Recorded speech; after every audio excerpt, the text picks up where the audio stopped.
ఇక ప్రాణ ప్రతిష్ఠ కార్యక్రమానికి సంబంధించి మరింత సమాచారం మా ప్రతినిధి నిర్మల అందిస్తారు. నిర్మల, చెప్పండి, ఇక తెలుగు రాష్ట్రాల నుంచి ఎవరెవరు ప్రముఖులు అక్కడికి చేరుకొనున్నారు?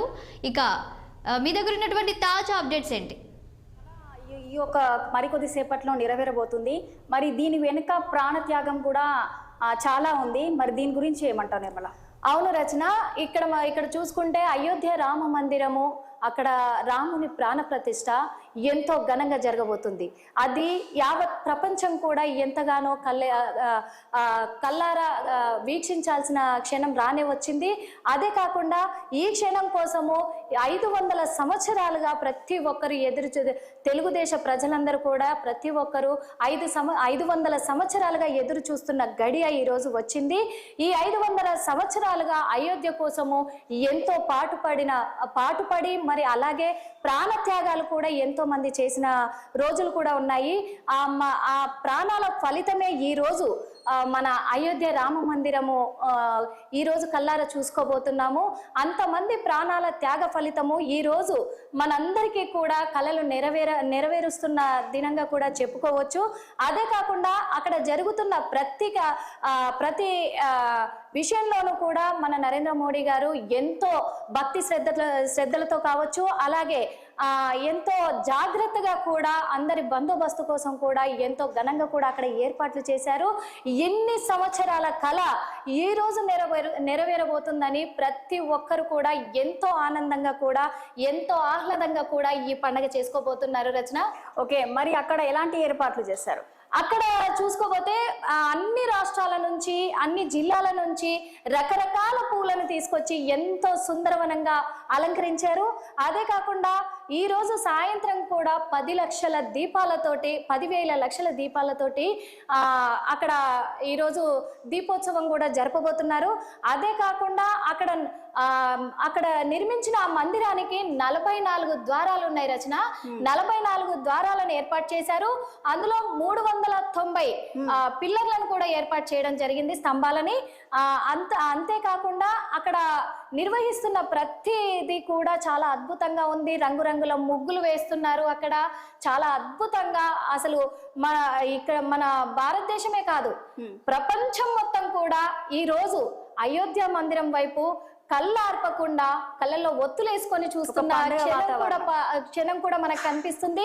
ఎప్పుడెప్పుడు ఈ మహోత్సవము ఇంత ఘనమైన పండుగ జరగబోతుంది, అది ఎప్పుడు చూడాలి అనే ఆతురతతో కూడా ఉన్నారు.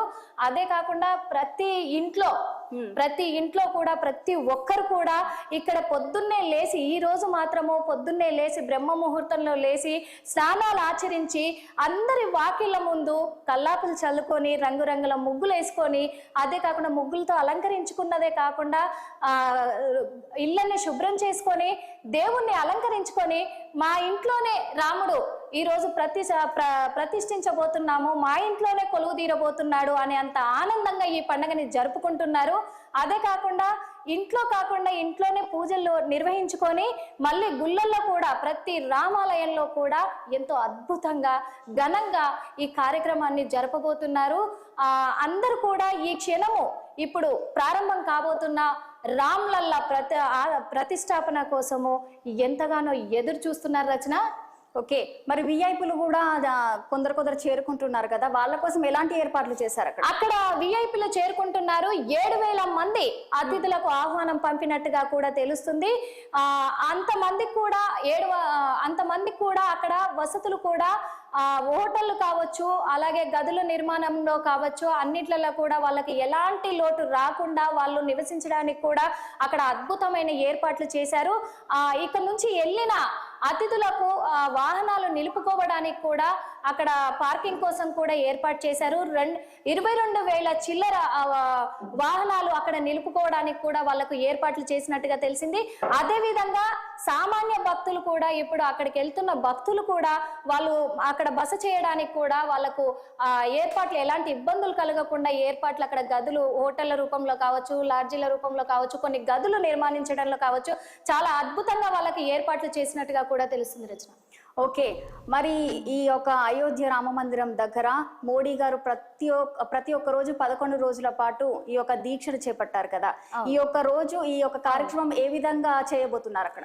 ఇంకా నరేంద్ర మోడీ గారి గురించి, మన ప్రధానమంత్రి గారి గురించి చెప్పుకోవాలంటే, ఆయన మనకు ప్రధానమంత్రిగా ఉండడము మనందరి అదృష్టంగా కూడా భావించవచ్చు.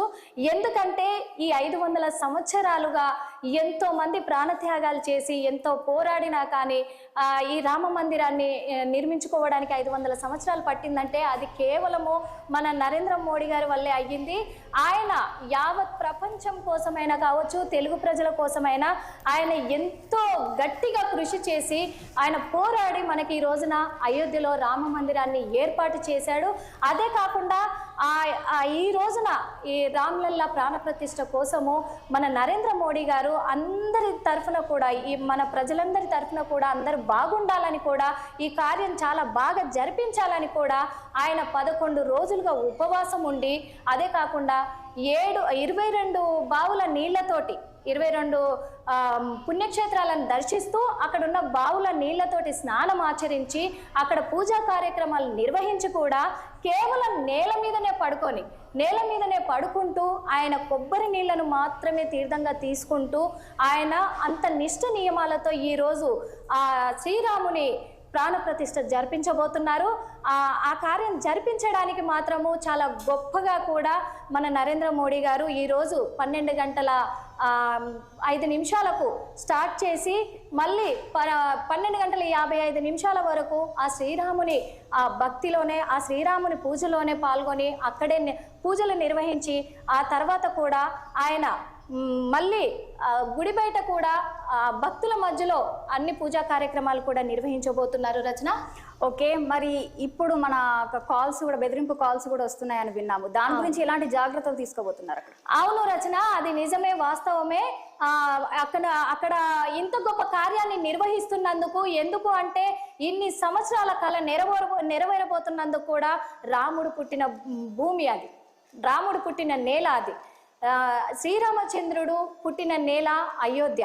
అదే కాకుండా సరయూ నదిలో ఆడిపాడిన ఆ శ్రీరాముడి నేలపైన అక్కడ పూజలు నిర్వహిస్తున్నాము. మనం ఈ రోజున మందిరం కట్టుకున్నామంటే చాలా మంది టెర్రరిస్టుల నుంచి కూడా బెదిరింపు కాల్స్ వచ్చాయి. వాళ్ళు ఎక్కడి నుంచి ఎలా అటాక్ చేస్తారు అనే ఆ విధానం పైన కూడా మన నరేంద్ర మోడీ గారు అందరి క్షేమం కోసము, ప్రజల క్షేమం కోసము, విఐపిల క్షేమం కోసము, అంతేకాకుండా శ్రీరామచంద్రమూర్తి ఆ మందిరము క్షేమం కోసము అక్కడ భారీ బందోబస్తు ఏర్పాటు చేసి అక్కడ 7,000 మంది సిబ్బందితో పోలీసు సిబ్బందిని కూడా ఏర్పాటు చేశారు. అదే కాకుండా సరయూ నది చుట్టూరా కూడా సిబ్బందిని ఏర్పాటు చేసినట్టుగా తెలుస్తుంది. Rachana, okay, thank you Nirmala. Thank you Rachana.